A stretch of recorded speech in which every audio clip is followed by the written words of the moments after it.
tuki mau foki o teu ai a bongo ngina mono folfola aki a fia o mau ngona ngone ai a fia no mau tu a poki mai aki na tolu ko to be bi ka organize mo na tolu ai grupo na falere ai ka dan pa he so ki he ngahi sponsor to be e ki tuke ringa tolu e tua ai na ofa o hia ke tafnaki aki ai tāpua aki o e whio ku mau whai whakakoroa ki mau tolu he pōko ini pa ke whai hono tāpua ki nā pa tuku mua ke mau au sia ai keresi ko ia i he anga i mau whai mo mau pipa whakatonga ta ki aki mau tolu he pōko ini pa ke kato e lotu mau kore ngai meani he huafa pe o tua ke tamai mo alo la mai mau nioni amen.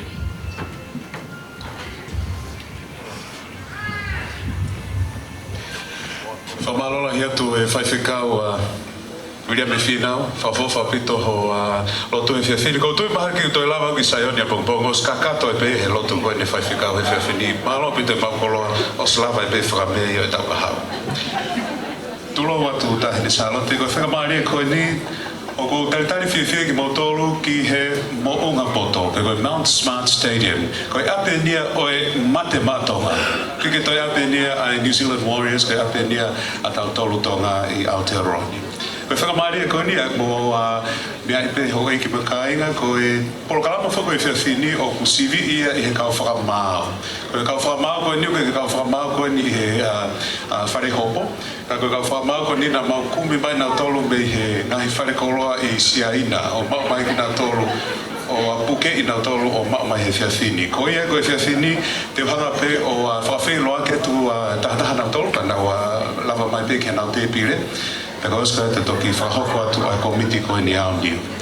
Our first judge is Dr. Merenaite Taumoe Folau, Senior Lecturer in Pacific Studies at the University of Auckland. She's also the Director of Pacific Language Studies at the University of Auckland. Mo paspasi mai atagata Merenaite Taumoe Folau. Tai whiawhia heni pia mo vai kai lahi. Ko vai kai lahi na e ngau e he potu ngau e ako atonga. I he ngahi tau lahi o kauai mo e api ako korisi whawhai ako. Pia na e kauai ai whaiwa whakatonga he potu ngau e o ku ako he tawhaki pia na ni toka ngai. He lolo tonga ni na ni ngau he potu ngau e ako ne tō ai hono hingoa whakanofo me he tamatu i ko unga whanua tamo tau whahau tu pōwha.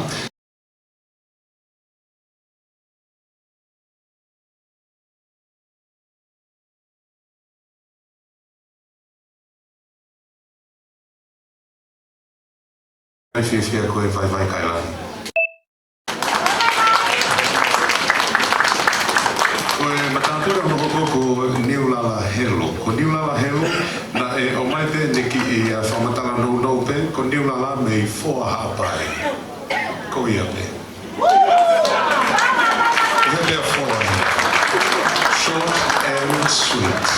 Ko Niulala foki nai kai kau hiwa ko ne afo koula. Ko ia tai tari whiawhia koe Niulala e whiawhini. Hoko ke ko Anele Sia Kolomatangi V. She's a highly requested judge for many competitions in Tonga. She follows in her late father's footsteps. Tangi Whetau Kolomatangi, who himself a well-known composer of music and dance. In particular, the Ikare Lakalaka o Kolomatua Oi Seuke Sangitau Hilo, which he is the Punake and also Lesia has taken over the role. Mo paspasi mai Lesia Kolomatangi V e Kolomatua. Koe whamau koe whamau whasu ko Indira Moala Stewart. Ko Indira, she is a journalist and presenter for RNZ's News and Current Affairs program First Up. She comes from the Takapotoa in Mua, in Tuanuku, Mo paspasi mai, o whawhete ko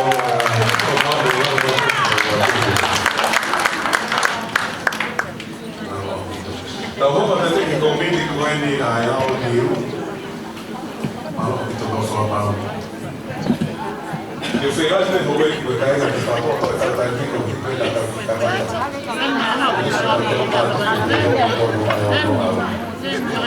Koe whamare ko ni ko whawhewhene ka whawhonga koe ni me he ana niu committee o kua tatari whiwhi ai a soi moa vehe ki te.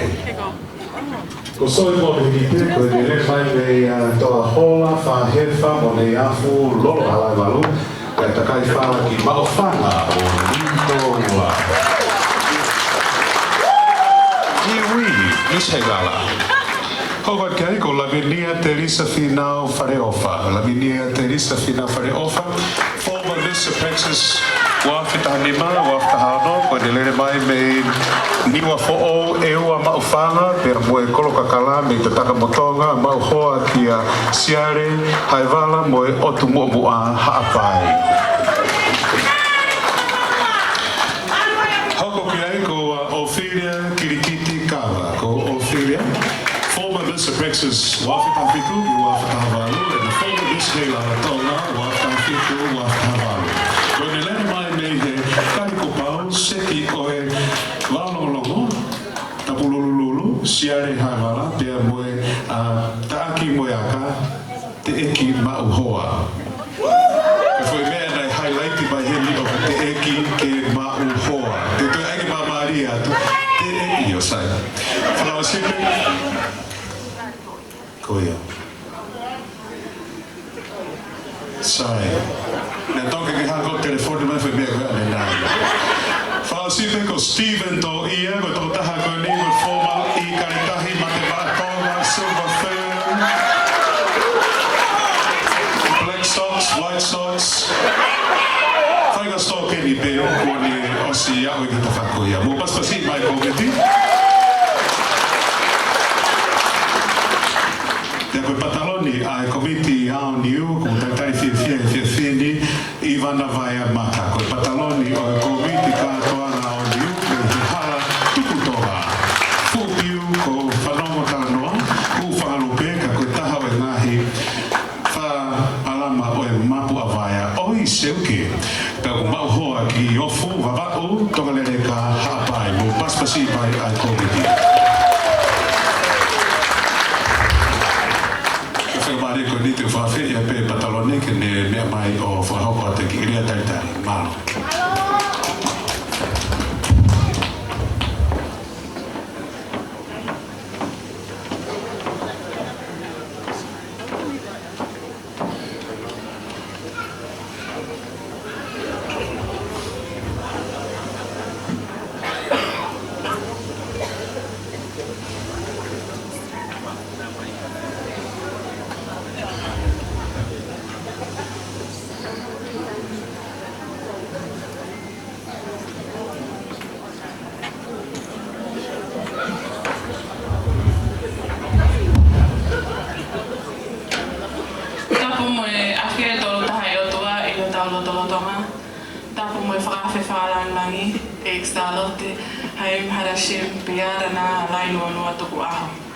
Tapu mo whaiwhekau William Finau mo haalotu. Whatapu kia potoi hui mereka mo haamatapule. Whakatapu mo ki nau tolu na nau tokoni whapaanga katoa ngani. Whakatapu mo ka omiti au niu, ka oma aho na ngani kuwhekau aki. Whakatapu mo whakaafe, ka whakaafe hono kotoa, e pehe kia tiki nau tolu he ngaru ea. O kutau katoa mai ki Maumalo e Mount Smart Stadium, ka e tae whai ka maari e koe ni ki a te au, ke whai ha whakahohaa whikau aki mui katoa ngani. O ko tuku ha whakawheta e ki he tui o ngahi tui, he o tolonga o tae ngata e ne alo ofa, o ni whakainasi aki tau tolu hai whiawh peheni, o tau au sia mai e katoa ngā o nihu wā whetahiwa, ki a te ia e langi o katoa ngani. Tahine e ki salote alai nunua tuku aho. O ku mau haka he langi kua tau. O mea heli ko e mau whakawhi whakalangi. Ko hono pao tolo aki ai ngahi ka veinga o ku moui aki i he katoanga o niu. Ma ai ka kaitonga i Aotearoa. Whakawheta e mau koloa. Ne toho mau koloa me he tahine prinsesi Angelica la tofui peka tuku aho. O ne whakahingo e katoa ngani ko e katoa ngā o niu. Ko hono ngahi uhi ngā eni. Ko ao niu, ko lea nga maheni o ku tau ngā oe ake ki ai, ko pule ao niu e otua, o kuni awhia ko ho tau unga anga, maruanga, me taimi ki i tāniti. Ne whaki he ene awhio se au stupo uruaki a tonga, ki he pule ao niu o universi ko e ni, o mawai e tau moto, ko e otua motonga ko hoku tofia. I he malu ai mea ofa fungani e otua ma e tangata ko e mo ui, pea mo e tau makehe koe tonga ki tau tolu, o ku tau ngā wei ho tau takitaha tu whakanga, he o ku ia i ngā ue mo i whatongia he nofo aka i ngā ke tau whakakato. Ko hono ua, koe ao niu, koe whakatoka ia o ku ne whakatahataha i ngā he kahoki ato o i whaletonga. Kau ki ai me to unga hoka, to ufufu, kahoki, a pai me tau pate o i whaletonga, ki mu a pe tok holisi pea mo whakamatapaa. Whakaosi, ko e tau whakatahataha mai i he ao niu, ko e kakai tonga ki tau tonu. O ku tau pole mo lau kau aki ho tau tonga, i he lea whakatonga, mo e tau urunganga whakatonga. O ku tālaini ho tau historia i he teunga, hiva, pea mo e whaiva whakatonga. Ko e tau mua whoke e whaiva, mo e hiva whakatonga, talu mei tuai, ko e whakahoi fua ki loto tatau, ke whelu teni e whiohi pia ke tau e langi, ko hono maari e ia. Ko e whakakau lewa o i katoanga o niu, ke ne whakatahataha i mai ka inga tonga o Aotearoa, ke tau katoanga i ho tau tonga, aki e whaiva, hiva, mo i te unga whakatonga, ke tuuloa mo tolonga ho tau urunga ngā whakatonga, neongo e tau nofo muri. E molea te ngahi koloa tuk whakaholo whakatonga, i he tau ta e tokanga ke puke mo tau he mea o ku mahu inga, pea liliu ki he lelei ai ngā he mea o whia mau ke liliu. Ne maka tuunga e whakatuuni i he whakaamu ki he whakatahaanga ma ai kakaitonga, ke tau puke mo whakaari ai ho tau tala tuku whakaholo mo tare niti, he tawhaaki e whaiva mo musika. O kuanga maheni ho tau kakai he ngā ue whakataha, ko i fua whatongia mo nofo i he kolo pe koe community, ko pau ke tau ngā ue whakataha. O ku pehe tofu pe hono langa e whaletonga, ko pau ke tau ngā ue whakataha me he tau lekeleka, mātua, pea mo e whanau. Loto taha, mo uonga taha, koe kakai mo e whamiri ki tau tolu e taha. Koe tau mua o e katoa ngā niu wa whetaha hiwa, koe whakaapa. Ko pau ke tau fua mau ai ofa, kai lava ke tāwa nia i ngahi ka wei koula ai tonga o whisikitoa. He koe whakaapa foki, koe taha i ngahi ka wei koula ai tonga.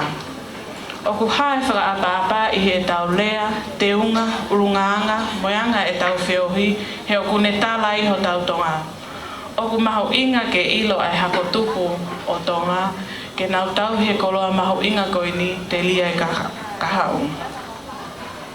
Mahalo pēnā mo whakatoka ngā e ni puaki mai i he fuafua polokala mai au niu, ko e wholau whatupake ki India. Ko e wholau koe ni, ko e wholau tai amanekina, ka kone hoko ko e ako lahi ki he eku mo ui, me he aho pēnā aku tu utai he whonua. Nā ne o whongi mai e ngāhi me alahi, me he aho pē, o me he taru eku iai o au ki he eku whoki mai. Ko anga e nau mo ui, mo nofo ho nau whonua, neongo e nau mau ai ngahi tau kei, mo mea whakai o no pōni, o ku tau monu ia o ku tau kei malu pe i he whonua o tupo moho eki. I he masiva, fie kaia, mo e tuku hausia ho tau kakai, he o ku tau kei i he malu pe o ene alo o wha mo ene keresi. I he taimi no na ako iai, ni uwhiohia i mohani i si i mei tonga, ko i kumi mo ui. Nau whetau tau laki hake ki he whonua, koe ngahi whaingata a ia, whaka e sino kehe. Pea nau teo e whiohi pe, koe whepaupo waki, halaha whaamiri, pe koha toko ni ofi, ke hange koe ngahi whonua anga maheni. Ko Australia, ko Amerika, pe ko eni. He o toko lahi ai ho tau ngahi whaamiri, mo tau kakai, ke whaiat ki ai esi i whakatangi. Neonge whasta anunu ai whaingata a, mo mama o mei api, ka nānau kei whakawhetai pe o ku nau kei mau e whainga maari e o mo ui. Ko ia ai i hono whakakatoa, ka pau te mō wakai hifu ki he polo kalama, O ia e tau olunga ai komiti a muiange e whakahoko ni lolotonga e whakamaupo e kau whakamau. Ko loto taha e komiti ke maupolei ai taha e ngahi tau mua ngawe. Ko toko ni atu ki he ngahi polokalama ngawe ki toa. Ko e ofa kotoa e mau me he tau olungani e whaaki kotoa ia ki he Women and Children's Crisis Centre Tonga. Peko senta e ka kai whewhine me longa i whanau i tonga i he mahina katoa. Tawange ke tau mau ha katoa ngā o niu wā whetaha hewa.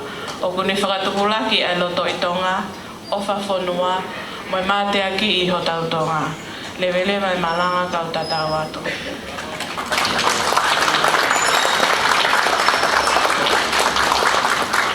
Ainga mo toi paspasi mai ai pataloni o e ao niu kuruti. Oh, that's better, wasn't it? Tulo atu e tahine salote ko whakamari e koe ni, a teo whakahoko atu ai ngahi tuuni ki whare ni. Ladies and gentlemen, if you need to use the lavatories or the bathroom, they're located on the sides. We have bars here, so please make sure to drink as much as you can. If in case of a fire, ka pai ai me whakahoko whatuta maki anai anga ka taki mo whenga pe I he wawetaha tulo tahine run as fast as you can outside. Mo toa e koloa whakatoa ngahi mea mahu inga ia ka pai whahamela ai whareni. Pea koe ua ki ai, ko ke mautolu koe ni mo mautapaka, ton ke tau tea I au pito mautolu. Ka pau mo whi mautapaka pau ke mo lawatu ki he A, ki he gate C. Ko te whakatokanga mai mi he kaupure koe ni oi whareni, ko ke motolo mo whimau ke mo lawatu ki tua ki he stadium, ka taki o tapu ke hu ki tua hataha, ka pau te ke hu ki ai e loka e koe henio au ki he tau koe o wikaha ue matematonga, pea tatoki wakai ke te whakatako. All right.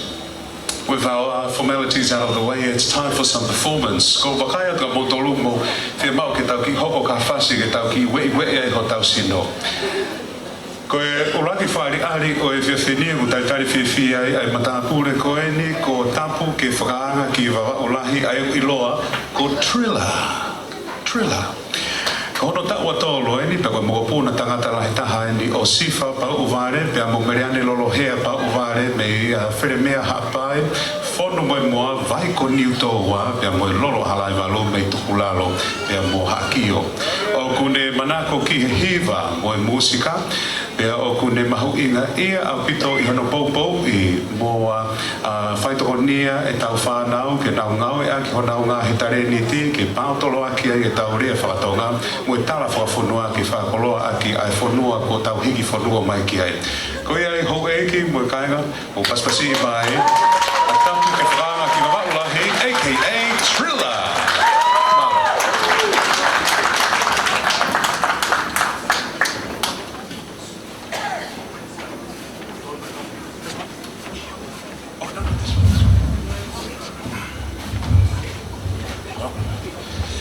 God is good.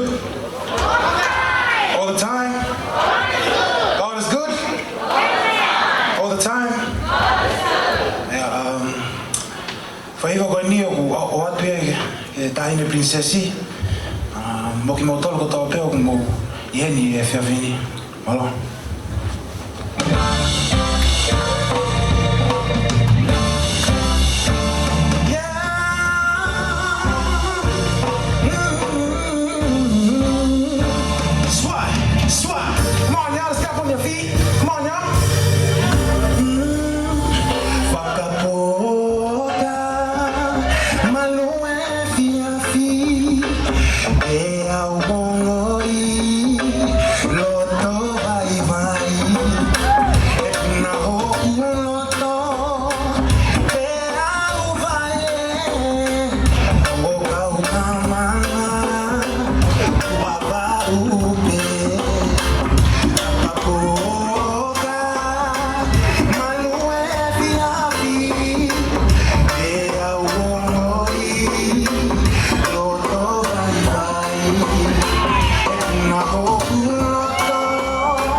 Pasipasi mai a Trilla. E ko uri moe aho, oi au e kainga. Ko e ki whaia maari ko e ni ko kore atu ki hataha ke ne teo mai moe whamatala ko e ni te tau kamata ki ai ngahi whaare ari o e whiawhini a ki ai tau olunga ai tau CCI ko ki nā tolu ko e ni tau olunga juniors. Ka e whai maari koe ni whawhiha tu ki mo tolu hou eiki ma kaenga ke mo talat ko mo ngahi mahe nipe ko mo kau ngā api. O kuloro tonga huluhanga tono atu whamawhola atu ai polo kalama o e whiawhini a ki he kaenga kotoa o ku mea mai mei he wahaupe. Ko iu hena soane o hene tangata koe ni tui tupo. Ko tui mahalo was osi mai o miti ato ngahi hene e whiawhini ko ia. Pea koe e he taipano te teo mai ai kalapu fofo anga ku te kore atu ke DJ ke tā maha whasi kai te teo mai ki whamatala koe ni ai kaunanga uluaki ai e tene whakahoko atu ai ulata ulunga ko siari tā uwha koe e kore ki DJ ke tā maha whasi mahalo aku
Mo pasipasi mai ai kalapu fofo ana o Aotearoa.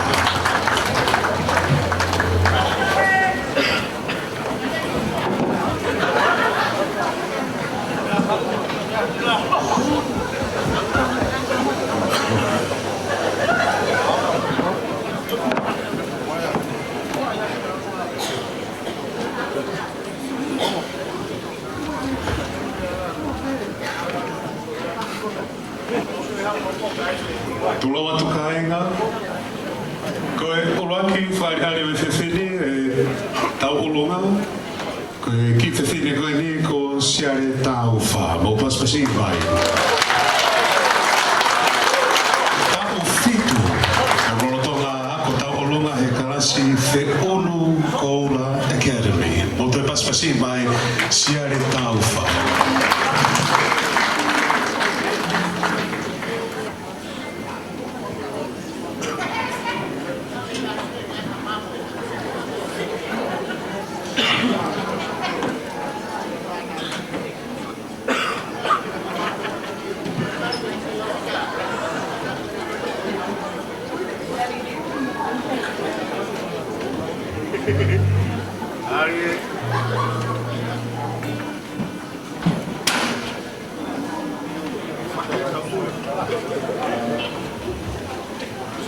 Kainga korat ke moto pas pasi mai ai ki fine koe siare taufa. Kamu tabe a fofo ala o Aotearoa. Nala.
Paspasi mai ka fafe I heni ke o atu ai whamatala.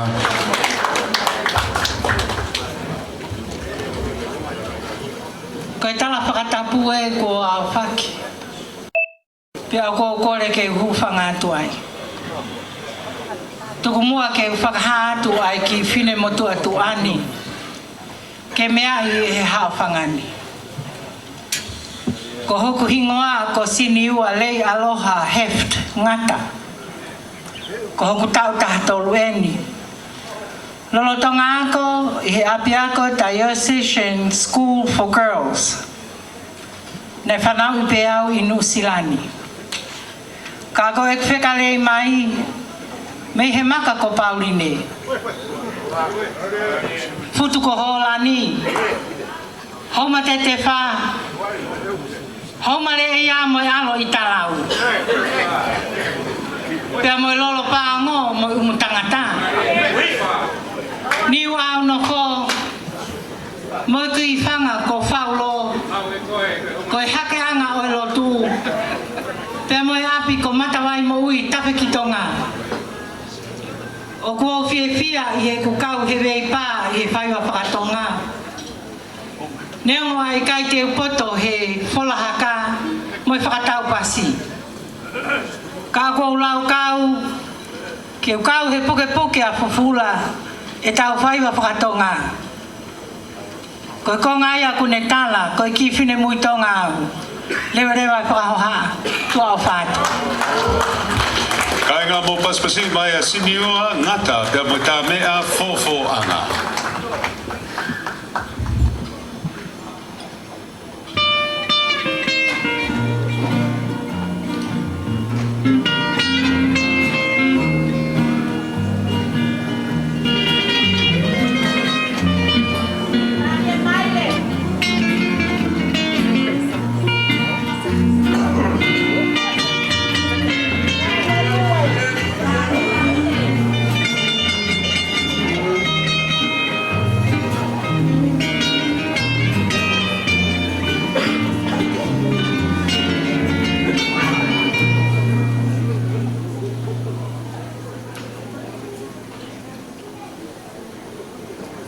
Oh,